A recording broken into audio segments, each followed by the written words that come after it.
8ই March 2026 সাল আমার গুরু হযরত খাজা নিজামুদ্দিন আহমেদ চিশতি যশোর মাহিয়া এর 37তম 40 দিবস পালন উপলক্ষে আমরা সমবেত হয়েছি গাজীপুর জেলার শ্রীপুর উপজেলার মাওনা চৌরাস্তার এখানে বকুলতলা গ্রাম সিরাজুল ইসলামের বাড়িতে। ওখানে আমার অনেক আশিকার ভক্তবৃন্দ আছে। এখানে আমরা একটা মজলিসের আয়োজন করছি। এই মজলিসটা ঐতিহাসিক মজলিস।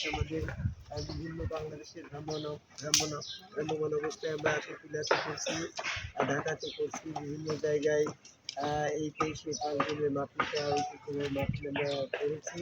তো আমাদের মাঝে সিলেট থেকে আসছে, তো এরকম বিভিন্ন থেকে আসছে, বাংলাদেশের বিভিন্ন জায়গার থেকে আমাদের আশিকান ভক্তবৃন্দ আসছে। তো এই পর্যায়ে আমি ছোট্ট একটা কথা বলতে চাচ্ছি, সেটা হচ্ছে সূরা মুহাম্মদের 24 নম্বর আয়াত। এখানে বলছে যে তোমার অন্তরের তালাবদ্ধ অবস্থাকে তালা খুলতে হবে। এখানে তালাবদ্ধ অন্তর কার, এই বিষয়ে আমার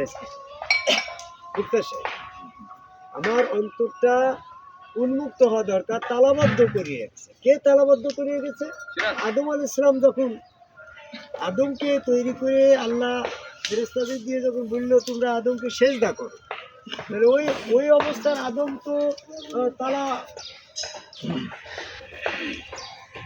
ওই অবস্থায় যে আদম তো তার অন্তর তো তালাবদ্ধ ছিল না। যে অবস্থায় আদমকে ফেরেশতারা সেজদা করছে ওই অবস্থার আদমের অন্তরটা নিশ্চয়ই খোলা ছিল, দিল খোলা ছিল, মিনিমাম মুখলা ছিল, দিল খোলা। আর ওই আদম যখন নিষিদ্ধ বৃক্ষ থেকে ভক্ষণ করলো তখন তার অন্তরে শয়তান ঢুকে গেল, তার অন্তর তালাবদ্ধ হয়ে গেল। তাই আমাদের অন্তর তালাবদ্ধ আছে। সূরা মুহাম্মদের 24 নম্বর আয়াতে সেটা বলছে। তালাবদ্ধ অবস্থায় এই অন্তরকে আমাদের দিল খোলা হতে হবে, মুখলাসীন হতে হবে। আর এই মুখলাসীন যারা হয়ে যাবে তাদেরকে শয়তান পথভ্রষ্ট করতে পারবে না। সূরা ভিতরের 39 নম্বর আয়াতে বলছে আমি সকল মানুষকেই পথভ্রষ্ট করব, তবে মিনুমুল মুখলাসিন ইল্লা ইবাদাকা মিনুমুল মুখলাসিন, যারা ইবাদতে মুখলাসিন হয়েছে, দিল খোলা হয়েছে, তাদের ব্যতীত। তা আমাদেরকে মিনুমুল মুখলাসিন হতে হবে।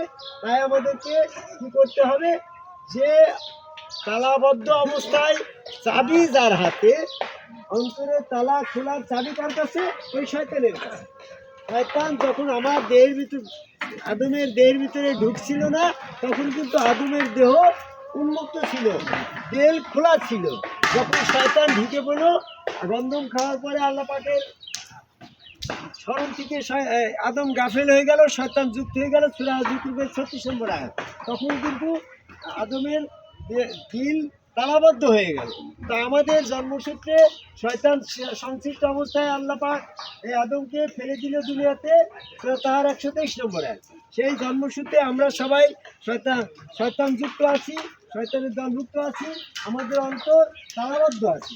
তালাবদ্ধ অন্তরকে তালা খুলতে হবে, মুখলাসীন হতে হবে, দিল খোলা হতে হবে। তাই কী করতে হবে? শয়তানযুক্ত মানুষ যখন গুরুর কাবায় আদম কাবায় আল্লাহকে সেজদা করে, তখন তার ভিতর থেকে শয়তান বেরিয়ে যায়, তার অন্তরের তালা খুলে যায়। তালা যখন খুলে যায় তখন সে উন্মুক্ত দিলের অধিকার হয়ে যায়, মুখলাসীন হয়ে যায়।